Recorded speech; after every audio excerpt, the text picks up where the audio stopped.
Okay, away we go. What's going on, JR? How are you? What's up, dude? I'm good.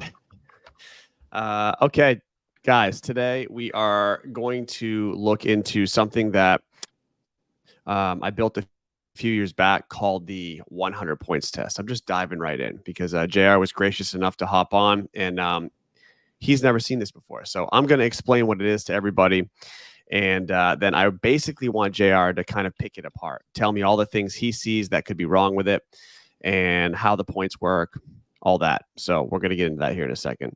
Good morning, Barry, Corey, Ernie, Sarah, Justin, Slater. Wow, this is the most people that have been waiting for a show. I don't even know if you guys are interested in my test, but here we go. And Corey needs your shirt. What's that? This What's the is story a behind this shirt?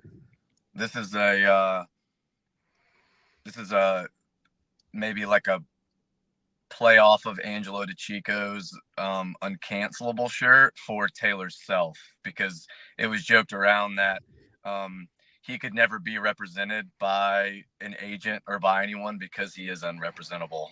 By for whatever reason you want to say that he's unrepresentable, I don't think many people would disagree with him. So this is like a That's one funny. batch shirt made. I think there may only be like 3 of these shirts. So if you flood Travis Bellinghausen's DMs, I'm sure he would bring it back out. I bet he would. There you go. You guys know the deal for the shirts now. If you want to go force someone's hand to make some more. Yeah, good point. Yeah, JR's show has the most sponsors. I've seen your little banners now across your show. It's like graffiti on the bottom of your overlay there of sponsors. That's pretty Clearly, funny. I think we might need a shirt that just says "buyable" then, right? Yeah, manipulatable, buyable. Sure. Yeah, exactly. Yeah. If BlackRock ever shows up as one of your show sponsors, then I'm done watching just because I can't trust it anymore. Right, right. Um, yeah. All right, guys. So 100 points test. Here's the concept behind it. I'll pull it up. We'll talk about it real quick. Um, the sorry, I'm just trying to get this thing going here. All right. So the 100 points test is, first of all, it's a week long, 5-day test of 18 total tests. And some of the tests are workouts, very recognizable benchmarks. And some of them are kind of single skill or single movement tests, movements that we would see most often in competition, specifically open quarterfinals and likely semifinals as well. This doesn't really test things outside of the box like for the CrossFit Games. At all, because that's not what I want this to be. So I want the barrier for entry to be able to participate to be super low. And so the tests have to be things that we see regularly in our affiliates, or like I said, open quarterfinals, maybe semifinals. And so, with that, my goal here is to distribute 100 points across the week. And the points can be anywhere from 0 if you don't meet a minimum work standard to 5 if you kind of hit it out of the park. And 5 would be to the point where obviously you could go better than the threshold to get 5 points. But basically, my 5 in my head is like beyond this score, it doesn't have much utility anymore. You've Sure. gotten to the point where it's not that valuable to even be that much faster than it. An example would be like a 2-minute Fran. If you do a 2-minute Fran versus a 151 Fran or something, which is kind of maxing it out, you're more talking about like, things that don't matter in terms of speed over the course of that many reps. And it's mostly like a size component based on the athlete. So you've sort of maxed it out. So anywhere between 0 to 5 is kind of what we distribute the points to be. And yeah, my goal was to make this test pretty well balanced. And originally I was thinking like, okay, an affiliate could use this. They could put a handful of athletes through it. And you could probably find through this test who would be the best suited to be on a quarterfinals and semifinals team. You'd find your best athletes through that. So it's a little more complete than the open test would be to represent who the better athletes are coming out of stage 1 into stage 2. And I just thought it was a fun way to give yourself a score out of 100, and you can always retest it. So this year, I made a couple little changes. I just added a little bit as well. We'll go through the test real quick if you don't mind. Sure. So test number 1 is just Diane. It says 7-minute cap, but it's probably going to be bumped to 8 just to give people a shot to finish that maybe on the lower end of it. Test number 2 is a 15-minute window to establish a 1-rep max clean and jerk. Number 3 is 30 bar muscle ups for time. 4 is a combination. It's got 2 scores. It's a 400-meter run straight into a mile. So your first score would be your 400 time, and then your second score would be the total mile time. So it has kind of a little bit of a component of whether you can recover and continue on or not, and how you want to balance that effort out. Test number 5 is fight gone bad. 6, a max set of toes to bar. 7, a set of rope climbs followed by max pistols in remaining time in a 3-minute window.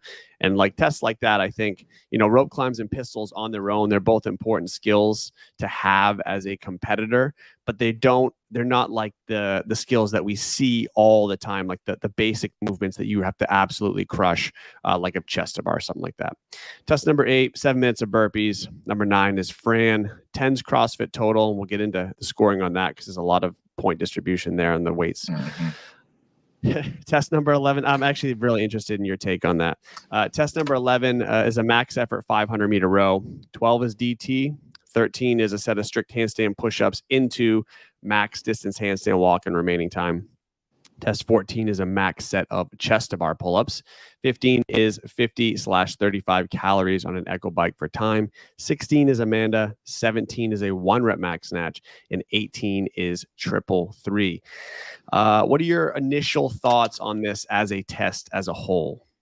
So my initial thoughts are, if this is 5 days back to back, it is really going to be, I would say, after like 2 or 3 days, recoverability tests and a more like enduring test, more than it's going to be, maybe, I guess you could say, like a pure fitness test. And why I think that's important is that you're kind of using this for competitors for quarterfinals into possibly semifinals, when doing 1 or 2 hard effort, 100% efforts a day is kind of going to be required.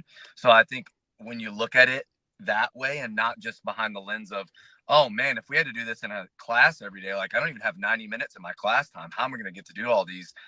Again, this is not really what it's for. And I think when you put anything together like this, it needs to be clear what it's made for. So that's like my first initial reaction. Second is, I love that you have some long, you have some short, you have some true power output type stuff that's like 2 minutes or less. You have some classic workouts that a lot of people have done. Most people, I would say, have done. Maybe it's been a long time since they've done it in a competition setting, which is kind of like how this is set up as. And I think the thing I like the most is that the strength stuff is not fresh. That everything on here for load is done when you've done something preceding it. And I think that is like where we are in the sport. And we finally heard Dave say it this year. I don't think a 1-rep max is appropriate for the Open. And a lot of people have been screaming that for forever, because it just skews way too hard in one direction. So I think it's really cool that the 1-rep max clean and jerk, that the total, anything like that, the snatch is done with something before it. And that is actually new to this year. So since, like, you probably heard me shouting from the rooftops about lifting post Metcon in all my programs all year long, or last couple of years, that is something we changed. So last time we tested this was the end of 2022, I believe. And so it's been a while. And so we shifted each day to have one of the lifts follow another one of the Metcons, because I totally agree with you that your strength as a standalone feature is not as valuable as your strength under some level of fatigue or some level of dealing with recovery, like you said. And so the test is 5 days, but should be set up as like a Monday through Wednesday, Thursday rest day, gotcha. Friday, Saturday. But that's still a lot, right? It's still a lot to do.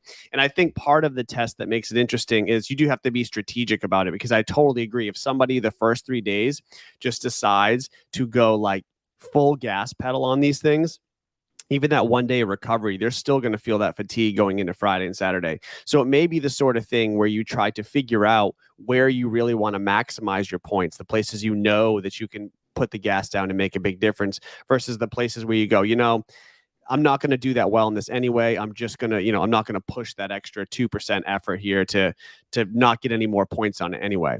And then the tricky thing is when we get into the scoring here, I don't release the updated like score sheet until after the week is done.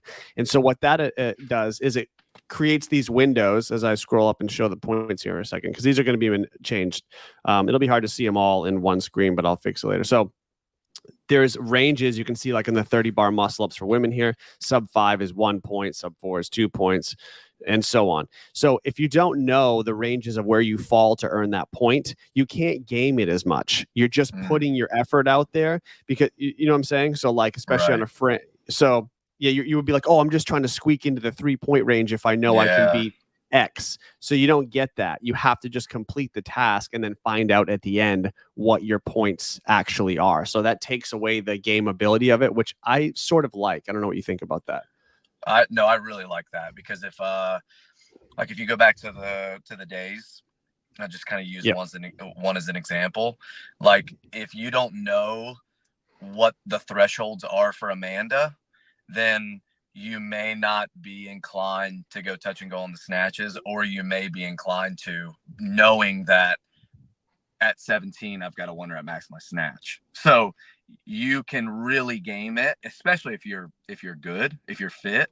You can just say, I'll just hit singles here and I can probably hit 275 instead of 265. But if I really, really blow it out and go touch and go, I don't know that I'm going to have the same amount of pop in my hips or whatever. It just, you can definitely game it if you already know where those thresholds are. So I like that you don't know that. Yeah.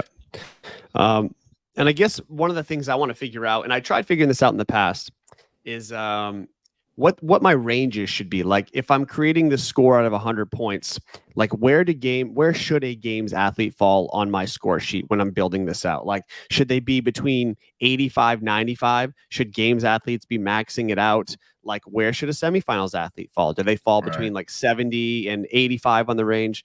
Because like knowing that then allows me to go back, look at previous performances on certain aspects of this, like the total, for example. I took the total from the games, whatever, 4 years back, 5 years back, whenever they did CrossFit Total, and I took like averages of where these games athletes finished and then made my range off that to give points, to know like what maxing it out would be. Would be the top, whatever, 25% of what the games athletes could do, sort of maxed out some of the top scores. But so I have to figure out a range.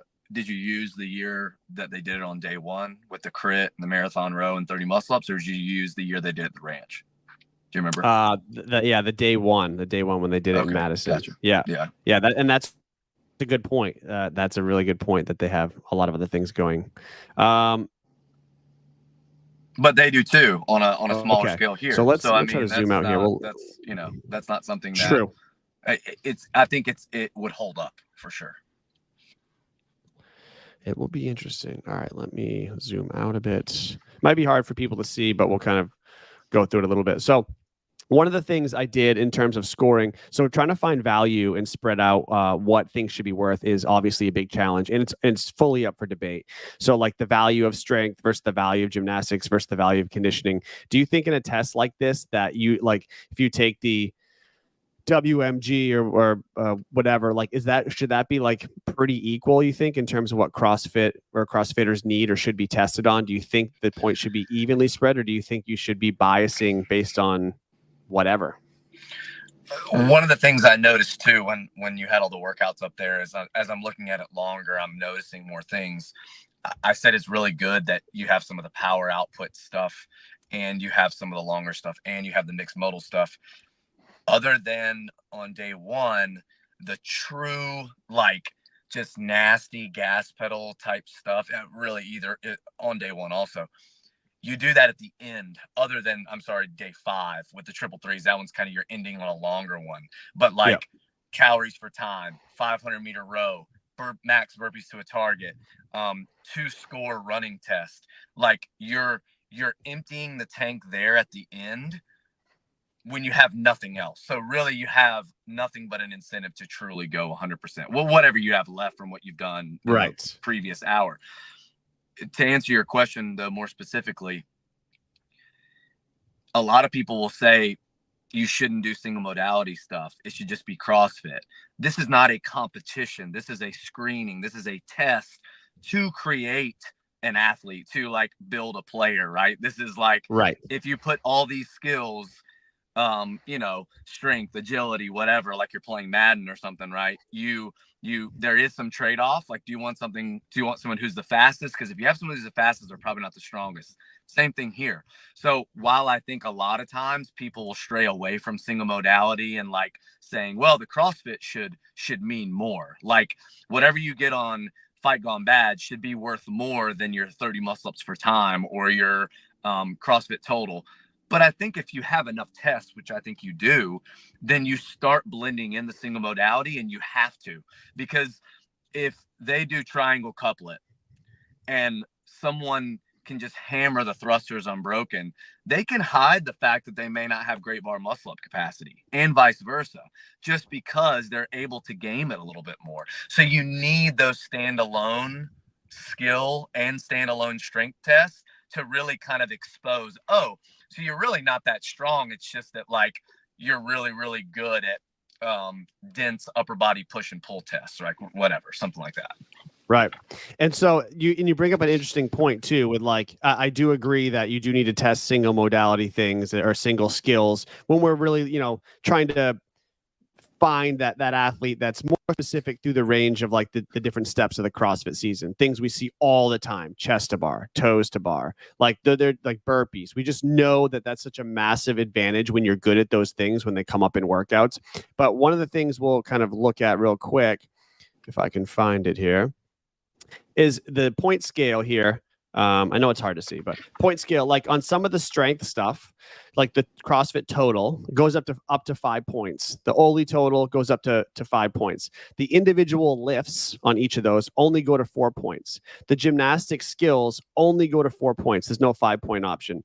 But like you had kind of mentioned, the CrossFit benchmarks and Metcons also go to 5 points, so that you can only earn about 80% of the value on the things that are more single modality. It's still a lot compared to comparing things, but I think that sort of hits the mark of what you were talking about. Like, yes, right, when you compare things, it should, or when you combine things into a more CrossFit-y test, it should carry the most amount of weight, because that is what this is all about.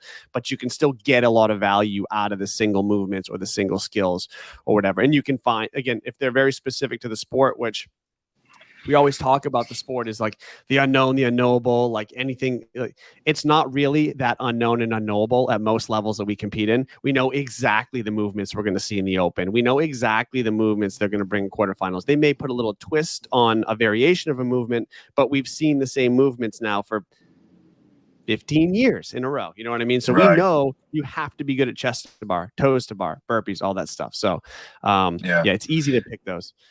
And it goes along with your scoring. You can only get 80% of the points on some of those tests. They're also done after the classic CrossFit test each day.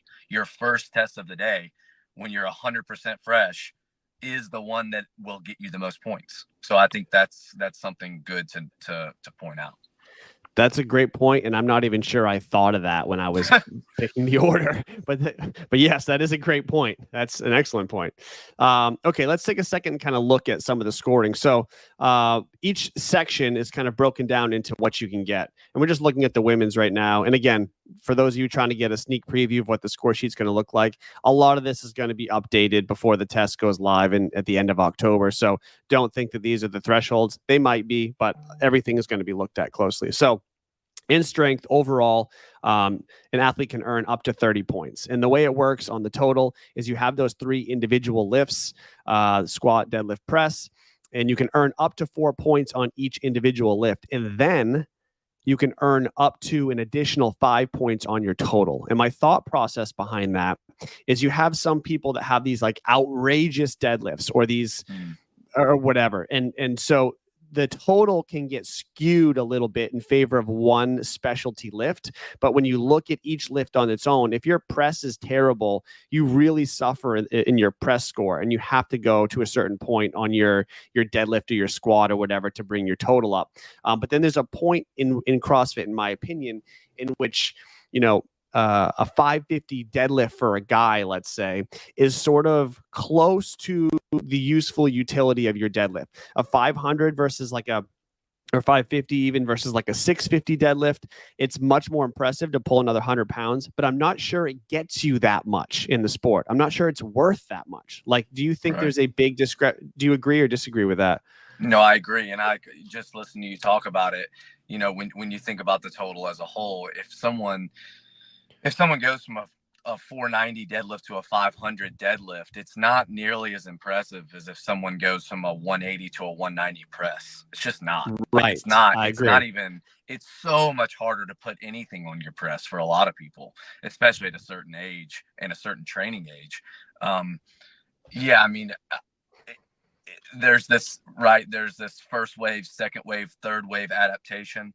And if you're a geek into CrossFit, like I know you are, you know about what that does. And it's essentially what you're saying is that the goal of like training should be, what can I do that will also make other things better that I'm not trying to get better at? So like if you deadlift and you're a newbie, your midline is going to get more robust. You're probably going to get better at L-sit and toes to bar. If you deadlift, you're probably going to get stronger hamstrings, and you're probably going to get, like, you're going to have all these nice adaptations. And then the better you get at deadlifting, then maybe you have to spend more time doing it to get better at it, which takes away time from some of those other things. And it doesn't just carry over anymore. And then when you're deadlifting 600, what's the point of getting to 650? Why not just try to get your L-sit to 2 minutes, and I guarantee you your deadlift will stay the same, but other things will also probably get better. And that's that idea that a lot of people forget about when they start to, like, they just get so obsessed with, I need to get that 600-pound deadlift, but like, at what cost? You're already at 550. Why don't you just do something else? And maybe your deadlift will go up because you're not actually trying to deadlift more. And I totally 100% agree. And when you are obsessed with that 600 versus the 550, you keep pulling that 550, and that keeps, like, that takes away from everything else you can work on. Like, we're using deadlift specifically as the example. The amount of energy it takes to pull a 95% plus deadlift, even one rep, could fry the rest of your session completely. It can change that, and it can change tomorrow. So when you start spending all your time in one area, it takes away from that much faster growth and adaptation in other areas and weaknesses that you're not hitting. So yeah, there's a useful end range of that utility of strength at certain numbers based on what everyone else around you in the sport can do as well. Obviously, you don't want to fall behind, but once you get to be one of those top 10 strength guys, pushing much beyond that, you're probably missing something else. Like you said earlier, there's a trade-off. So with the numbers here, like I said, you could earn up to 4 points in your squat, 4 in your deadlift, 4 in your press. So you could get up to 12 points total on those. But then when we add them up, there's a bigger range of score. You get up to 5 points on the total itself. So that kind of weighs things out. If you're an outlier in one of those lifts, you're way above the 4-point mark. That'll help your total. Or if you fall behind, it could hurt your total. So in total, you could score 17 points on those 3 lifts if you maxed it out. And then with the Olympic lifting, same rules apply. Your 1 rep max snatch, 1 rep max clean and jerk could be worth as much as 4 points. And then your total could be worth as much as 5. So you could get 13 points on that, equaling out to 30 total points up for grabs out of 100 on strength. Now, across those 5 lifts, do you think, and across the test in general, do you think 30 points is enough to attribute to like raw strength itself, or am I missing the mark there? No, I think that's enough when you're talking about external load strength. And this is a conversation I've had over the years, but I want to start having it more with coaches, especially when everything is kind of in limbo right now, and people are wondering what the programming is going to be like moving forward. Is it going to be from a single person? Is it going to possibly be from a group? Is it going to be whatever? Do we need to really start valuing strength in a gymnastics modality and putting that into the bucket of external loading strength? So like in general, let's just say like you do 3 minutes of seated legless rope climbs, and or you do a max set of deficit strict handstand push-ups, and a sizable deficit, not like like 2 inches and 1 inch, right? Like an actual, like closer to what a press range of motion would be. Sure. Like, do we start doing that and forcing people to realize, like, hey, you're strong with external load, but you are weak as a gymnastics athlete, weak just because you're not able to do. Hey, listen, you need to be able to do 10 strict unbroken chest to bar pull-ups, or you need to be able to do 10 legless rope climbs in 2 minutes if you're a guy. Like, you just have to be able to do that. And that is a strength issue. It is not a technique issue, and it is not a skill issue. It's just that you're weak. Like, I'm curious how you view gymnastics, but then when gymnastics cross over into strength. Yeah, that is a very interesting question, because this is like almost getting to the root of CrossFit, right? Like mixing these modalities together in a way where now you don't even have to separate them anymore. But like if I program, it doesn't happen that often, maybe once every 2 or 3 weeks. If I'm programming strength, you might see that my strength work is a weighted strict pull up and weighted strict dips or something like that. Whereas like we're not grabbing a barbell in the traditional sense of weightlifting or strength work, but getting stronger through basic like gymnastics range of motion. And people who can't use the weight can just do body weight.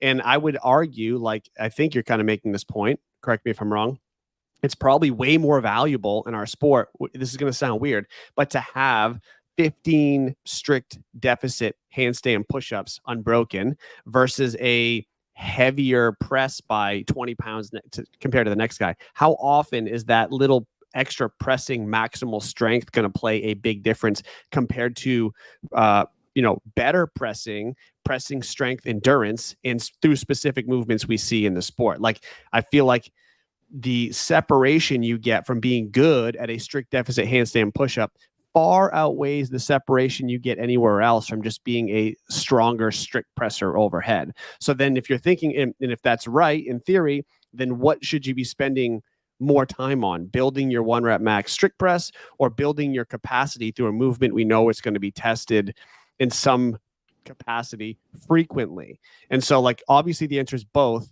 but it's not just equal 50-50. Which one do you spend more time on? And so yeah, at for that sure. point, And yeah, for sure. And like I posted on my story yesterday, and yeah, it was absolutely like a hint, a professional courtesy, whatever you want to call it, for the competitors, where it's like, hey, like, and I've been saying this for a long time, and people have kind of pushed back on me. Well, we've seen some.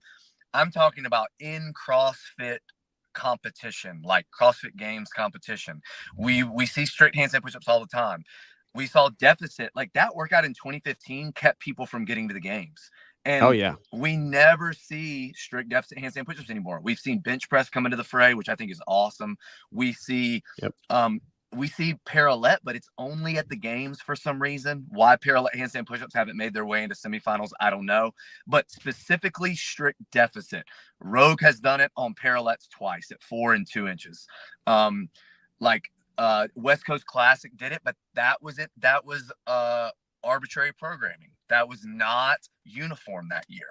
So like I was basically telling everyone, hey, like this can separate just like if I do a max jerk or a max push press. Like this workout with strict deficit handstand push-ups, people are going to see it as a Metcon. Sure. But it is also another strength test at Crucible this year. It is another strength event. It is not necessarily like, it's not capacity and it's not stamina as much as it's just like, hey, maybe your strict deficit handstand push-up just isn't good because you're weak. And that's you're weak at that movement. So yeah, it was like, I try not to let like my personal soapbox moments with programming getting to, but at sometimes too, I'm just like, hey, this never gets programmed, and it's an awesome thing to program. Like push pull with ascending reps and ascending deficit is one of the coolest workouts, like probably ever from a programming standpoint. I agree. But back then, guys, it was 9 and 5 inches. That's 2014. if they could, or 2013, I'm telling you, like, if that holds up, like, no one has an excuse. Like, that's 10 or 11 years ago. Like, people can do it. Oh yes, they can. There's no doubt about it. And people that aren't valuing that, like I said, valuing that compared to just strength with a barbell are missing out, and they're not seeing the big picture of what's coming. And I totally agree with you. Quick question, Murat. In terms of semifinal games level athletes for these tests, is there adjustment for masters? Yes, I've used a master's score sheet in the past. That's way more challenging because I don't have a master's score sheet for every 5 years. So like I basically have to pick a cutoff and say 45 plus or 50 plus. This is what you're looking at. So it's not great because the masters have such a range of everything changes. There's no age in which they decide they're going to scale this weight, change that. They just pick seemingly randomly when they're going to modify things to different weight ranges, or age ranges, excuse me. So it's tricky, but I did try to build one last time, and I will try to have one this time. Greg Seed, damn, 190 pound snatch for 1 point is lame. Bro, I'm sorry, but this version here is for competitors, and maybe it doesn't. I mean, it probably will stay at least 190 to get a point in the snatch. Just what are your thoughts, JR? I mean, for a competitor, they got to be able to snatch at least 190 to get a point in a 1 rep max snatch these days. Would you agree? Yeah, I mean, you look back just in the last few years, there have been lots of workouts, and I mean, even the open, right, with the really, really like dense shoulder workout. That was a snatch ladder with double unders, wall walks, that ended at 225. 185 was that like second weight. I mean, we've seen it. We saw it as the last quarterfinals workout, 2 years in a row, snatches at 185 and 125, and then the 963 burpee box jump over at 30 inches for everybody with 185. 185. Like, that is just the weight right now. Like, if you can't move that weight 4 reps under fatigue, like, you're just you can't play. I mean, I hate to say it, but that's just, and remember, those weights in the past, that's a whole nother discussion and debate altogether. Those weights have gone to 54 years old, correct? Yes, they have. You know what I mean? So whether you agree with that or not, and we can get into discussion too about, was the pyramid ever meant to be for competition? That's something me and Taylor argue about all the time, because people are, hey, you should be metabolically fit. You should be good with your body weight before you start moving external loads. But I don't think Greg made the pyramid thinking about the CrossFit Games at all. So, no. That being said, I hate that we don't see high volume muscle ups or different or legless rope climbs, but yet we still expect people to be able to move external loads like the individuals do. That doesn't really make a lot of sense to me. But that's interesting. Yeah, it does seem like because the weightlifting is such a simple, much more simple concept to build on, and people do it so much more consistently. It does seem like obviously the weightlifting prowess in CrossFit has grown far beyond, at least for the masses in general, far beyond where the gymnastic skills have gotten. And so there's definitely a bias. I think people just like to lift more because it doesn't hurt. It gives them that feeling. Yeah, exactly. Okay, that's enough on strength. Moving on, gymnastics. The individual scores here for the gymnastics movements, they all go up to 4 points, not 5. And you can earn a total of 20 points on just gymnastics. Now, this I'm a little torn on, I'll be honest, because, should my gymnastics be worth equal to the strength work? We have about the same amount of tests. The gymnastics tests are more varied than moving a barbell, right? Like if you're strong, usually, unless you have a weakness in sort of like range of motion, mobility, skill, if you're strong somewhere, you're going to be strong elsewhere as well. Whereas gymnastics, that's not the case at all. There's such a drastic difference between pushing and pulling gymnastics and certain skills where it's, like it's just said, more varied. So I have it at 20 points in the past. Thoughts on that and the movements being tested? Is it enough? What do you think? I have a couple questions here, actually. Let's go. So we saw, like, I think 2021, 2022, especially 2021, that workout with, like, you have the pistol rope climb combination. I'll always think of that quarterfinals workout, but you have the 180 GHD year. Yep. Where people weren't training high volume GHDs much.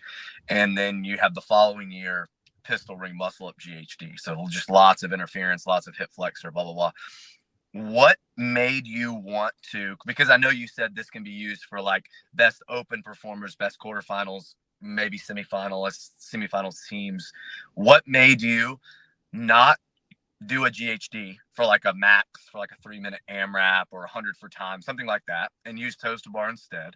And then also, I noticed that you have dynamic inverted pressing and strict. What made you not want to pick a strict pull, unless I just missed it, not looking at the dots? That's actually a great point. So, first question, the GHD, I honestly, again, a lot of this is low barrier to entry in my mind. I don't want to set someone up to rip out 110 GHDs in a 3-4 minute window and then just mess them up. Like, we know that the GHD for like competitor is such a general term where I have a lot of people who follow the Jump Ship 90 that are, trying to get to quarterfinals each year. If I just put this out, no matter what I say, if I have that test in there, people are going to like just try to rip through it. So toes to bar to me is just a safer, like midline capacity test. And so that would be my simple answer there. Is it the most effective to test fitness? Like, whatever, we could debate that forever, but that's my simple answer there. Maybe there's a little more skill and technique in cycling toes to bar, and I don't know, but yeah, basically, I just don't want to mess people up with 100 plus GHDs in the middle of this test. That's that. The strict pull, great question. It appears, now that you mention it, that I've overlooked it, basically. And well, we don't see it come up ever until the semifinals level. So like a lot of times soon you get coaches together, and I'm not a coach with a platform of many athletes. So like I'm an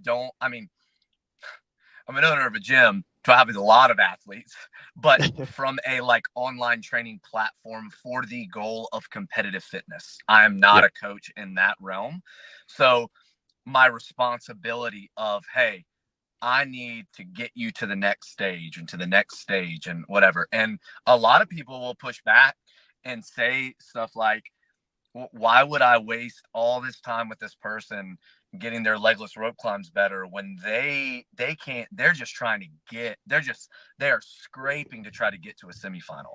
But I know that they need to be able to do 6 rope climbs on the minute for 5 minutes. I know they need to be able to do that because we've seen that workouts that end with 9 rope climbs where it's like, oh, there's the bottleneck. You got to be able to it's just how fast you can get through those 9. That's it.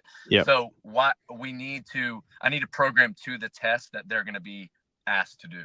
So like, we know strict handstand push-ups they always come. Now they're going to be facing out, facing in. So that may just be a simple answer of, hey, we always see chest to bar. We always see rope climbs with legs. We always see bar muscle up. We see ring muscle ups a lot too. Going back to the GHD, it feels like they listen to hey, a lot of gyms don't have GHDs. And if we're going to do 25% for quarterfinals, we're never going to see GHDs again because it's just too hard to do in an affiliate setting, in a setting with a lot of people signed up, and you have a lot of gyms only have 1 or 2 of them. So like, why put them in this test if you may not be asked to do it until later stages of the competition? That's definitely in the back of my head, and I do think that way when it comes to coaching athletes, more specifically in my affiliates who are very excited about quarterfinals. I have a couple of gyms where people really want to get to the open, get to quarters, and then put in a reasonable effort at quarterfinals. Sometimes they surprise themselves and make a Masters online semi. It's rare that somebody surprises themselves and makes an individual semi like that. That doesn't happen too often, at least anymore. But I think one of the ways that it is worth testing some capacity. It doesn't have to be crazy compared to some of the other things, but like just an idea you sort of just gave me here. The 3 minutes, 7 rope climbs plus max pistols piece that just got changed like a few days ago when I was going through this. It was 5 into the pistols, but the last 2 years, you've seen the need to be able to move faster through your rope climbs in short bursts, like you had said, X amount on the minute, and the need to be able to do more rope climbs in a row seems to be a priority if you want to get better in quarters, whatever. But it would be pretty easy to change that test to be like 2 legless, 4 rope climbs, pistols. So then you say, if you're not getting past any amount of legless, you don't have it. Or I don't know if that defeats the test or makes it too like exclusive, as in like people who just don't have legless like just get a 0, whereas people who don't have legless might get through here and get some pistols and show their pistol capacity, because you don't want to punish those who may struggle with the strict pull and then just rip pistols out. And I do feel like these two skills are more beyond the open in 2 quarters land. So like it feels like they're a little more. I was fine with grouping them together and saying, hey, you have to have some capacity in both of these to get some points, but making it too much emphasis on these and just giving someone a 0 didn't make sense in my head either. So I definitely agree with you that I think that there are some tiers where skills you would be surprised to see in the open. Like I never think we'll see a rope climb in the open. Right. But we saw pistols 1 year in the open. Like, will they come back in the open eventually? Sure. I doubt it. I doubt it. I don't really think there's a place for them in online competition at all. But that's just coming from the standpoint of I don't like when any movement is about subjectivity, especially when you're looking at a TV screen or a computer screen. And I think, hey, if someone's not hitting depth and you can't tell them in person to fix it, let's not sit there and let them do 80 reps that don't count without telling them that they don't count. But I think that it's definitely, I think that in rope climbs, to me, like where you have them together, I think makes sense, because they kind of should be grouped as hey, this is like more of a quarterfinal skill pairing that you need to be able to do. Yeah, that's sort of how I thought about it. Okay, so overall gymnastics, you can earn 20 points just based on your gymnastic skills.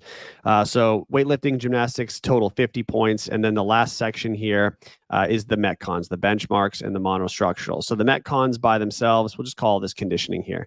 So there's 50 more points available in conditioning things. 30 points come from Metcons, where, again, things are combined together. You have to have some of the strength, some of the gymnastics, and a lot of the conditioning. And then the monostructural at the bottom there. Some of the, I'll call them simple tests, but absolutely brutal tests.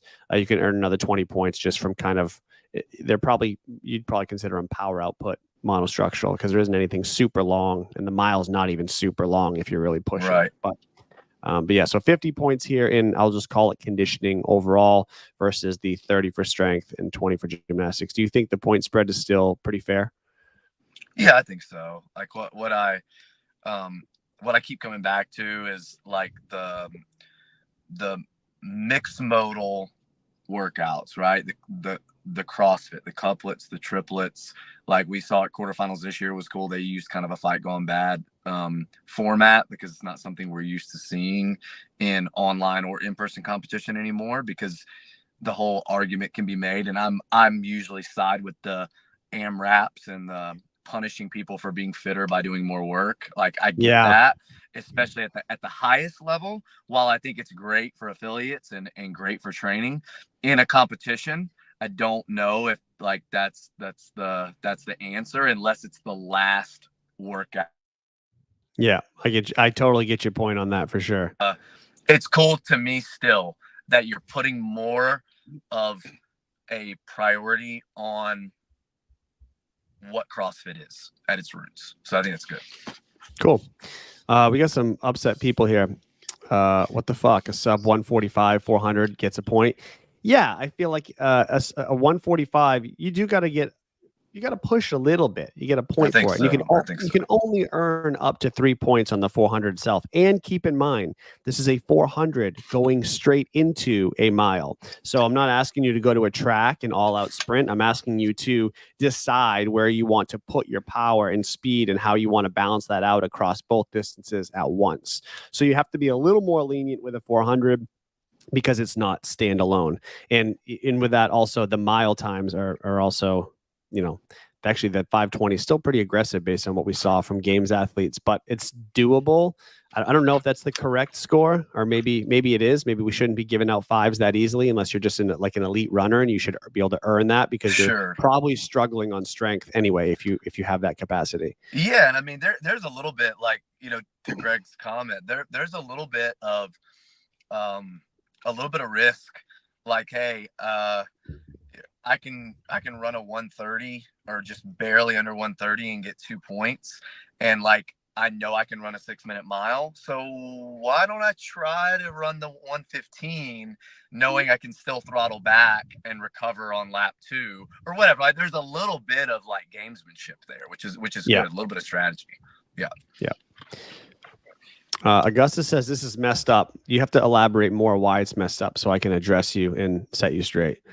And again, I think this is very common, especially people who have not been doing CrossFit a really long time, is that the gymnastics and the monostructural stuff they think is unreasonable because getting stronger and lifting is fun and easier. So they're like, right.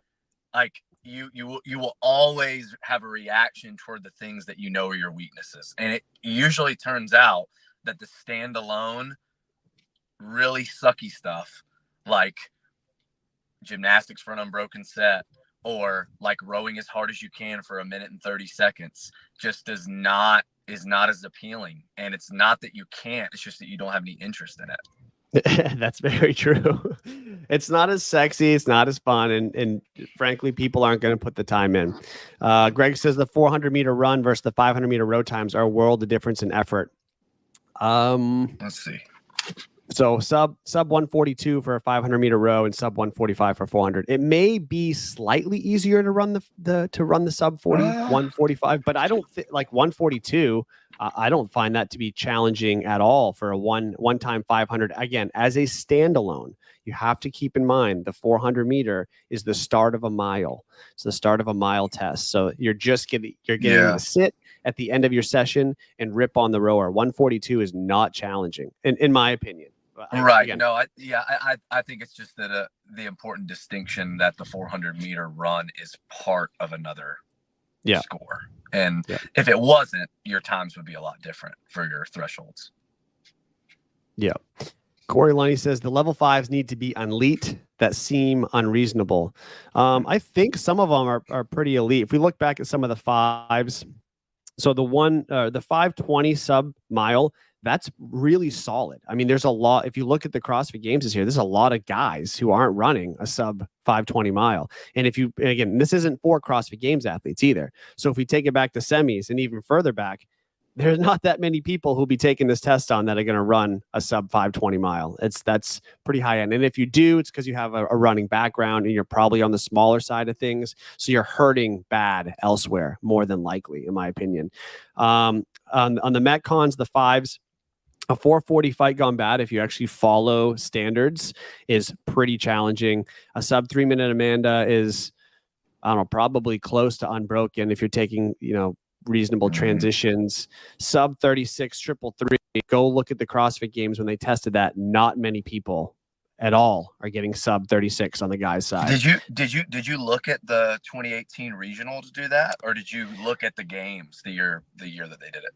I think I looked at both, actually. I think I looked at both when I picked that, and I landed on the sub 38 for ladies and the sub 36 for guys. Again, this was 2 years ago, so I'm definitely going to go back through this, but I was pretty happy that with that 5-point score. Yeah. Fran. So what about things? I'll take your opinion on this. Things like Fran, DT, Diane. So like a sub 215 Fran, is in your mind, is there a big distinction or a big advantage for somebody who rips 155 versus a 215? Like, is a sub 215 maxing out your utility in Fran, or should it be harder to get that 5? In my head, if you would just ask me like, what's an elite Fran time like for someone who's full range of motion, semifinals athlete? Like, I want to say there was there was an argument about how many games athletes have a sub 2 minute Fran, and if all of them did, which I don't think that all of them do. Oh, there's no way. I would say probably 2:10, just if you ask me. And I mean, that's 5 seconds, so it's not that much different at all. What I think gets underappreciated with people that have really fast Fran times is not only the urgency between movements, but it's the speed of squat, not just the unbrokenness of the squat. It's the speed of the squat, down and up, that like breathing at the top and going unbroken is a 220 versus a 208. Like it is Fran can almost be used too, especially if you have a video of it, to just see like, oh, you're just a slow squatter. Like you need to be able to squat faster. Like it's crazy when you look at, levers outside of lever length. Like when you look at someone like Colton and you look at someone else that's a games athlete, it is just the speed at which they can get down and up that is as impressive as the load that they're squatting. It's like, dude, and I mean, Phil, when the year Phil Toon was competing and he did Wadapalooza, if you go watch him do Celebrate 10, he's like jerk grip overhead squatting, and it is so fast. And I remember watching him in the warm-up room being like that, because I knew he was a basketball player. And I played basketball in college. And so normally when I hear that someone is a basketball player, I'm very confused because it's not usually a sport that transfers over to CrossFit. But when I was watching him, I'm like, oh, yeah, he moves around like he kind of walks on his tiptoes. He's kind of got really small ankles and small calves, but his legs are so twitchy, like it's crazy. And I like seeing that maybe more than like other things, just because I think it's kind of like an outlier. So when you see someone do Fran and you see them go like 230 and you see the other person that goes 210 and you're like, I don't understand, their pull-ups look the same and they went unbroken and they're the same height. Yeah, just watch per repetition how much faster each thruster is. And that speaks volumes to their athletic ability, not just their thruster speed, but like you said, the twitchiness of the legs carries over into other places too. And so, that's a huge athletic trait to be able to have. Answer a couple questions, then I'm going to let you go because I've taken enough of your time today. Murat, some of these 5 seem unreasonable for the Metcons. Yeah, they're supposed to be. And again, if you're a quarterfinals level athlete looking at this, you shouldn't be trying to come anywhere near maxing this out. You're probably going to score like a 60 to a 70 overall, and that's going to be pretty solid. I'll try to have ranges for people ironed out by end of October before this starts. What's the duration these tests are supposed to be tested in? A regular training week, so across a week. Let's see, Fran's a range of motion test at a certain point. Yeah, it's kind of what we talked about, or the speed of squat, which is a skill that needs to be developed. That's about it. So overall, I'll let you have the quick final word here. What, if anything, what would you change about the test? If there's anything you could change, what would you change? I think even it's such a broad group of athlete, but I think in general, one of the Metcons that you have, especially when it's like, I mean, they all of the first Metcons of the day have barbell and something else. I would like to see something on the moderately heavy to heavy side, because I think that is important. Like, I'm not saying it needs to be dying at 315, but something where like maybe on day 4, because you have the gymnastics tests to follow, there isn't like a lift that, like, what would change in your mind if you did heavy DT there? It would be so better. Like it's one of those. That's when I see it, I'm like, okay, we're gonna see who's strong and who's not for sure. But is there something to, whether it's a battery test or whether it's still like ends up being just a base capacity test, where you're having to move not a moderate load in a workout, but an actual heavy load in a workout for one of them? Yep. That's a totally fair assessment. And I think this year, I'll probably run this test again, pretty much as is, one or two maybe tiny tweaks, but for the most part, run as is. But next year, I'll probably rebuild it or at least make a lot of changes. And I do think you're right. I think I need to I still want it to be a benchmark or a past open workout or something like that I can slide in place of something else. But yes, I would like. I think you pointed out two things that would make this test just a little bit better, and that's there's a lot of gymnastics pulling, but not a lot of strict pulling. So something that tests a bit of a more strict component that I could put in there without isolating people or freezing people out to zeros. Maybe it's a strict pull up of some kind or something. I don't know. Maybe it's a weighted pull up. It was one of the strength things. Would be good. Yeah, that would be cool. And then yes, finding a benchmark or a basic hero WOD or an open WOD or something that can be retested that has a heavier barbell element. And I think if those two things were put in there, I think this would be even slightly more complete. So yeah.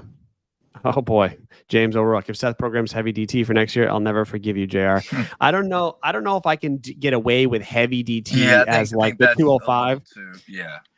It's too specific to the super strong people, but there are definitely the 185 bars in workouts, 185, 135, 125, whatever, that will make a huge difference in terms of your performance on that and reward the people that move those heavier-ish weights well versus those who just can't. So yeah, and even some kind of hybrid, like kind of a repeatability, like battery test, like a Macho Man that you still could use at 205 or 185, where you could max it out by saying like, hey, if you make it 20 minutes at 205, that's a 5. And if you make it 15 minutes, that's a 4. And if you make it, whatever, like you're still seeing who can move the load in those 3 movement patterns well.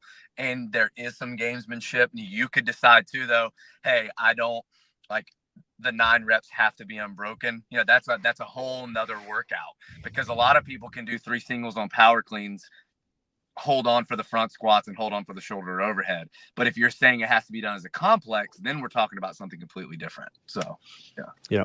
What's that benchmark that they have to do, like the 15, 12, 9? I just used it in one of my competitions. I forget the name of it, where you like have to pick your load for unbroken sets. Gwen. Yes, Gwen. Gwen might be interesting because you don't. That's a really cool one. Yeah. That could work because you can really let people demonstrate their weight and their capacity to cycle and stuff like that. So that could be considered for next year. But okay.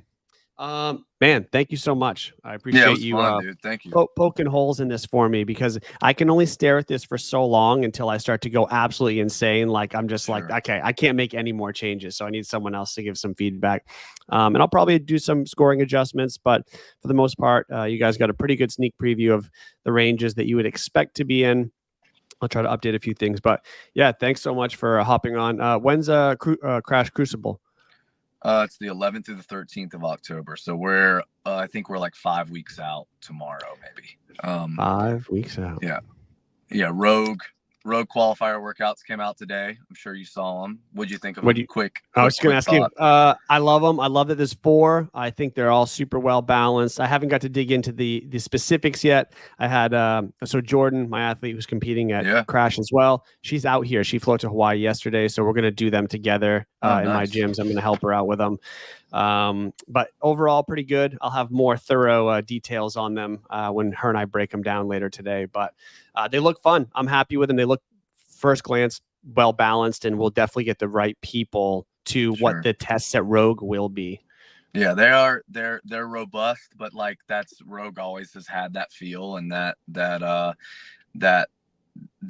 grind kind of feel to them. Like when I look at the Echo Bike dumbbell snatch workout, the fact that it's 150 with a 70 and a 50, and like you're going from 50 cals to 10 snatches back to 40 cals, like it's just going to be a who can hang on in the 40 and 50 in the 40 round and the 50 round of dumbbell snatches. So like you're not going to get people coming out hot on the bike. Why would you do 90 calories hard basically when you know you're going to be left with the 40 and the 50 at the end on the dumbbell? Like that's to me, like when I look at that first glance, I'm like, hey, all that matters in this is when you get to those last 90 snatches with only 10 calories in between them, what do you have when you get there? So you think the Yeah. pace of the bike across those calories, even if you're able to push that extra like 50 watts compared to the next competitor, won't add up to enough time to take breaks on the dumbbell later? You think the dumbbell will trump the bike pretty much no matter what? We don't have to get too deep into this, but I'm Yeah. thinking about it all day, so I want your opinion really quick. If both movements were ascending, I would say yes. But the fact that one is descending and one is ascending makes me think that that is not worth the risk. But you know, if you're someone who's like you're one of the best in the world on the bike, then like I think Roman said this on DT with a spin one year at Rogue. Lucky for me, my recovery paces are their working paces. So Yeah. like if that's you, then it's kind of a moot point because you're cruising at 400 watts when you're like, yeah, this isn't hard for me. While someone else may be putting that out as like a finishing pace, right, on the bike. So I rep for rep cycle speed, even with a 70 and a 50, it's like to me still maybe closer to 2-1. But the fact that you're ending on the 40 and 50 would give even someone like Jason, if he was doing it, he doesn't have to do it this year, thank goodness. But he did them last year, and like if this was his, if he had to do these, I'm like, hey, dude, like you're one of the best in the world on the bike. You can hold on to the dumbbell at the end. Like you're going to be able to separate here. But for a lot of people, I think it comes down to the last 90 snatches. I'm glad that it was not a dumbbell step over and that was a typo, that it's actually sandbag step over. That was good to see. It is sandbag. It is sandbag. In the standards in the flow, it says sandbag. So I imagine that was just a typo on the like workout post. That's good, just because I think it's just kind of, I mean, I feel for people's plyo boxes. If it was dumbbell, people would be putting those things down after the step over, just cracking the boxes. I know they would at my gym. So I think it's cool that you see two odd objects. I think the barbell workout is really cool. Ending on the rower is just awful on that though, because you really have to empty the tank. Not seeing a 1 rep max with 4 scored events is like, gosh, it's so nice to see, because you're not valuing 25% of the score just in like who can move the most load. So and I really like that 30-30-30. I think there'll be a couple places to separate, but ultimately I think it's good with the other tests that we see, both that and the wall facing handstand push up probably be the thing that matters the most. So 2 with the gymnastics, 2 with whatever else, weightlifting or the machine that matters more, I think is it's good balance for sure. Well, it's going to be interesting. I'll certainly have a lot to say about them in about 3 or 4 days, but we'll see how it plays out. Okay. Thanks as always. I appreciate you spending this much time with me today, and all your feedback and everything. Guys, thanks for watching, tuning in. Really appreciate it. We'll be back next week with another show. So see you then.